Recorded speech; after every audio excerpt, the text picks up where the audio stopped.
नमस्कार। सोचिए एक बड़ी कंपनी है, डूबने वाली है। उसे बचाने के लिए वक्त से रेस चल रही है। लेकिन तभी दो अलग-अलग कानूनी नियम वो आपस में टकरा जाते हैं। आज की हमारी पड़ताल ऐसे ही एक बड़े कानूनी पेज पर है। मामला सुप्रीम कोर्ट तक पहुंचा। इंडिपेंडेंट शुगर कॉरपोरेशन बनाम गिरीश श्रीराम जुनेजा। और हमारे पास स्रोत के तौर पर इस मामले में सुप्रीम कोर्ट के फैसले के महत्वपूर्ण अंश हैं, जिसमें मेजॉरिटी यानी बहुमत और डिसेंट यानी असहमति दोनों जजों के विचार शामिल हैं। आज हम ये समझने की कोशिश करेंगे कि जब किसी दिवालिया कंपनी को बचाने की प्रक्रिया, मतलब आईबीसी वाली प्रक्रिया, उसके तहत अगर उसका विलय या अधिग्रहण, जिसे कॉम्बिनेशन कहते हैं, वो शामिल हो, तो क्या जो बाजार में कंपटीशन पर नजर रखती संस्था सीसीआई यानी भारतीय प्रतिस्पर्धा आयोग, क्या उसकी मंजूरी पहले लेनी जरूरी है या फिर कर्जदाताओं की समिति सीओसी उसकी मंजूरी के बाद भी चल सकता है? ये समझना अहम है ना, क्योंकि इसका असर भविष्य के कई बड़े कॉरपोरेट रेजोल्यूशन पर पड़ेगा। चलिए इस गुत्थी को सुलझाते हैं। ये मामला जुड़ा है Hindustan national glass and industries limited HNGIL से। भारत के ग्लास पैकेजिंग बाजार में मतलब बहुत बड़ी कंपनी थी और वो इंसॉल्वेंसी प्रक्रिया से गुजर रही थी। बिल्कुल।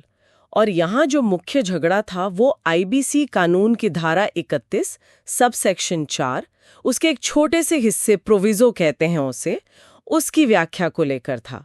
सवाल सीधा सा था, अगर किसी रेजोल्यूशन प्लान में कॉम्बिनेशन है, मतलब विलय या अधिग्रहण, तो उस प्लान पर कोसी यानी क्रेडिटर्स की कमिटी की वोटिंग से पहले सीसीआई की मंजूरी लेना, क्या वो अनिवार्य है, मैंडेटरी है, या सिर्फ निर्देशात्मक है, मतलब डायरेक्टरी?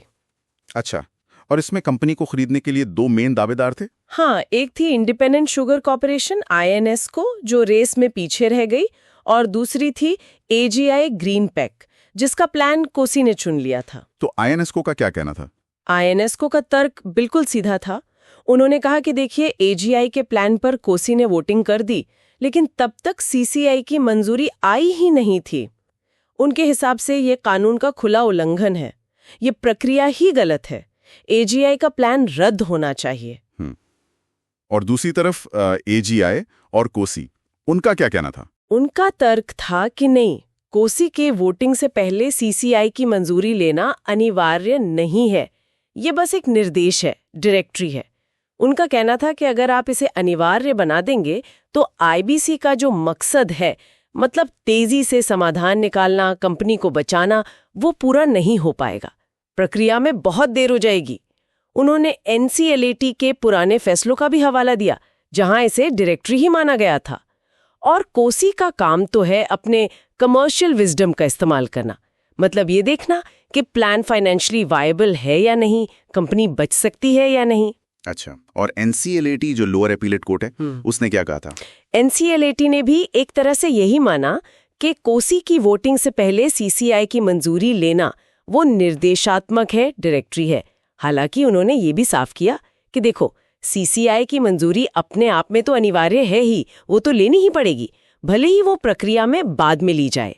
तो एक तरह से उन्होंने बीच का रास्ता दिखाया था। लेकिन फिर मामला सुप्रीम कोर्ट गया और वहां कहानी पलट गई। हाँ, बिल्कुल। सुप्रीम कोर्ट में जो बहुमत था, जस्टिस ऋषिकेश रॉय और जस्टिस सुधांशु धूलिया, उन्होंने NCLAT के इस फैसले को पूरी तरह पलट दिया। यहाँ मामला एकदम साफ हो गया। उन्होंने कहा कि IBC की धारा 31(4) का जो परंतुक है, उसकी भाषा एकदम स्पष्ट है। उसमें लिखा है कि कॉम्बिनेशन वाले प्लान के लिए COC की मंजूरी से पहले CCI की मंजूरी लेना अनिवार्य है, मैंडेटरी है। इसमें कोई दूसरी व्याख्या की गुंजाइश ही नहीं है। CCI का काम है ये देखना कि इस डील से बाजार में कंपटीशन पर कोई गलत असर तो नहीं पड़ेगा, कहीं मोनोपोली जैसी स्थिति तो नहीं बन रही। अच्छा, तो बहुमत का मानना था कि कानून की भाषा जब साफ है तो उसे वैसे ही पढ़ना चाहिए, मतलब पहले CCI जांचे फिर COC फैसला ले। बिल्कुल सही। बहुमत ने कहा कि लेजिस्लेचर यानी कानून बनाने वालों का इरादा यही था, पहले कंपटीशन के एंगल से देखो, फिर कोसी अपना कमर्शियल विजडम लगाए। बहुमत ने CCI ने जिस तरह AGI के कॉम्बिनेशन को मंजूरी दी थी, उस प्रक्रिया में भी कुछ कमियां पाई। जैसे कि जो टारगेट कंपनी थी HNGIL, उसे कारण बताओ नोटिस तक जारी नहीं किया गया था। ये तो प्रक्रियात्मक कमी हुई, लेकिन एक सवाल मन में आता है, क्या ये प्रैक्टिकल है? मतलब अगर कंपनी बिल्कुल डूबने वाली है तो क्या सीसीआई की मंजूरी का इंतजार करना सही है? उसमें तो और देर होगी। आईबीसी तो तेजी के लिए बना था ना। हाँ, आपकी चिंता बिल्कुल वाजिब है और यही बात जस्टिस SVN भट्टी ने अपने असहमति वाले मत में कही थी। उन्होंने एनसीएलएट के फैसले से सहमति जताई थी, कहा था कि ये प्रावधान निर्देशात्मक यानी डायरेक्टरी ही होना चाहिए। उनका पूरा जोर आईबीसी के जो मूल उद्देश्य है, समय पर समाधान और कंपनी की वैल्यू को बचाना यानी मैक्सिमाइज करना, उस पर था।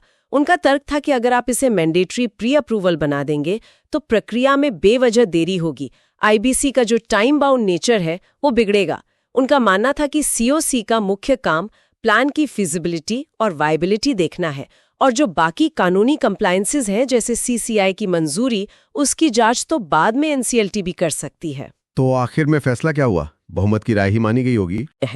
मतलब सुप्रीम कोर्ट ने कम से कम इस मामले में कानून की प्रक्रियात्मक शुद्धता को कंपनी बचाने की रफ्तार पर तरजीह दी है। यह दिखाता है कि कैसे इन दो महत्वपूर्ण कानूनों, इंसॉल्वेंसी लॉ और कंपटीशन लॉ के बीच एक संतुलन बनाने की कोशिश चल रही है। इसका सीधा मतलब ये हुआ कि भविष्य में जो बड़ी कंपनियों के इंसॉल्वेंसी समाधान होंगे, जिनमें मर्जर या एक्विजिशन शामिल हैं, उनमें अब एक एक्स्ट्रा स्टेप, वो भी मैंडेटरी, जुड़ गया है। हाँ, बिल्कुल। और अब सोचने वाली बात यही है, क्या ये अनिवार्य कदम जैसा जस्टिस भट्टी को डर था सच में प्रक्रिया को धीमा कर देगा, या फिर ये सुनिश्चित करेगा कि कंपटीशन और इंसॉल्वेंसी दोनों कानूनों के जो उद्देश्य हैं वो बेहतर तालमेल से पूरे हों? क्या इससे कानूनी ढांचे में ज्यादा स्पष्टता आएगी, ज्यादा निष्पक्षता आएगी, या फिर इसे लेकर नई तरह की चुनौतियां सामने आएंगी? ये देखना दिलचस्प होगा कि कॉर्पोरेट जगत और रेगुलेटर्स इस पर कैसे रिएक्ट करते हैं और इसका जमीनी असर क्या होता है।